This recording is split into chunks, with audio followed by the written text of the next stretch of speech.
ፋኖ ሀገራችን ኢትዮጵያ ክብሯ በተደፈረ ጊዜ ሁሉ ሕይወቱን ሳይሳሳ ስቃይና መከራ ሳይበግረው ረሃብና ብርጌድ ሳያንበረክከው ጊዜያዊ ጥቅም የሥጋ ፍላጎት ሕሊናውን ሳያውረው ኢትዮጵያን በደሙና አጥንቱ አጽንቶ የቆየ የሀገር ወዳድ የአማራ ሕዝብ የጀግንነት የክብር ስም ነው። ፋኖነት ሀገራችን ኢትዮጵያ በ1928 ዓመተ ምህረት ፋሽስት ጣሊያን ዳግም በተወረረችበት ወቅት የሀገሬን ውርደት ቁጭ ብያ ላይም ብሎ ዱር ቤቴ ያለ የነበልባል ውጤት የነጻነት መንፈስ የአሸናፊነት ስነ ልቦና በውስጡ ያነገበ ከራስ በላይ ሀገርን የማስቀደም ሱስ ከፍ ብሎ የማሰብና የመንፈስ ልዕልና መገለጫ ነው። ፋኖነት ሀገር ወዳዱና መንፈሰ ጠንካራው የአማራ ሕዝብ ስነ ልቦና ታሪክ ጋር ጥብቅ ቁርኝነት አለው። በአድዋ ጦርነት የውርደት ካባ ተከናንባ የተመለሰችው ፋሽስት ጣሊያን በ1928 ዳግም ኢትዮጵያን ስትወር እንደ ቀትር እሳት እየለበለበ አላስቀምጥ ያላት ፋኖን ለማዳከም የአሸናፊነት ስነ ልቦናውን ለመስረቅ ልዩ ልዩ ስልቶችን ስትጠቀም ነበር። ላብነት አገር በቀል ባንዳዎችን በገንዘብ ደልሎ በመላክ ቢቻል በስልጣንና በርብጣ ገንዘብ አርበኞችን በማስገደል ቤተሰቦቻቸውን በማሰቃየትና አንዳንዴም በመግደል ጥቂቶቹ ነበሩ። ከዚህ ሁሉ የከፋው ደግሞ አውስትራሊያው የጥፋት ስትራቴጂ ባሮን ሮማ ፕሮጃክስ ባቀረበው ምክር ሐሳብ ኦርቶዶክስን እንደ እምነት አማራን ደግሞ እንደ ሕዝብ ጠላት አድርጎ በመሳል በሌሎች ኢትዮጵያዊ ወንድሞቹ በማንነቱ እንዲጠቃ በማድረግ የፋኖን ህልውና ማጥፋት ይቻላል የሚል እቅድ ለአማራ ሕዝብ ማጥቂያና መሳሪያ ሆኖ መዘጋጀቱ ነው።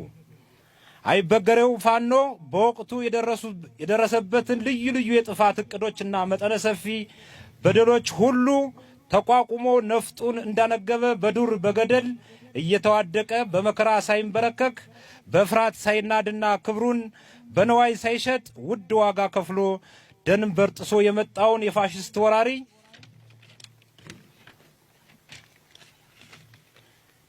ወራሪ ኃይል በጠንካራ ክንዶቹ ደምስሶ የሚወዳትና የሚሳሳላትን ሀገሩን በክብር ማማ ላይ ከፍ ብሎ እንድትታይ አድርጓል። ፋኖ ነፍጥ ያነሳው ኢትዮጵያን መሰረት የሆነ የአማራ ሕዝብ ሞት ከውሻ ሞት በታች ሆኖ በጀምላ እየተጨፈጨፈ በጀምላ ስለሚቀበርበት ነው። ፋኖ ነፍጥ ያነሳው ከደግነት በቀር ምንም የማያውቀው ምስኪኑ የአማራ ሕዝብ በማንነቱ ተለይቶ እየተጠቃና ቤት ተዘግቶበት በእሳት ቃጠሎ እንዲሞት ስለተፈረደበት ነው። ፋኖ ነፍጥ ያነሳው ወገኑ የቀስት መለማመጃ ስለሆነና ከእናቱ ማህፀን እየወጣ ባራዊቶች ስጋው እየተበላ ስለሆነ ነው። በጥቅሉ ፋኖ የተደራጀው ወደፊትም የሚደራጀው ራሱን ከጥፋት ለመታደግና የደህንነት ስጋ ስላለባቸው ሀገር ወዳድ ኢትዮጵያውያን ሁሉ መከታ ለመሆን ነው። ፋኖ ከዛ ውጭ የተደበቀ ዓላማና ግብ የለውም።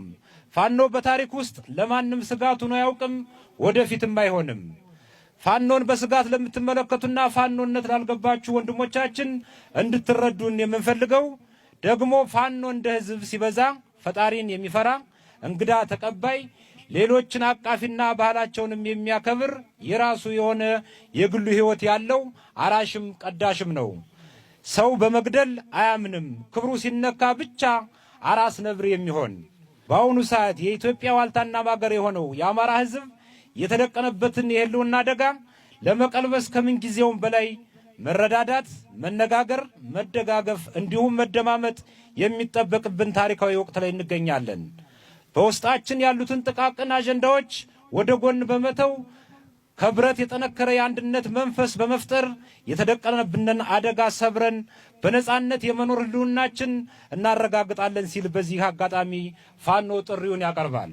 አማራ ህዝብ ላይ በወለጋ በመተከል እንዲሁም በራያ በወልቃይት እየተካሄደ ያለውን ዘር ተኮር ጥቃት አስቁሙልን። በተለይ ደግሞ ሰሞኑን በሰሜን ሸዋ አካባቢ እየተካሄደ ያለው ትንኮሳ ተረድታችሁ የከፋ ጥፋት ከመድረሱ በፊት አስፈላጊውን እርምጃ በመውሰድ ህዝባችን ከስጋት ነፃ እንዲወጣ አድርጉልን።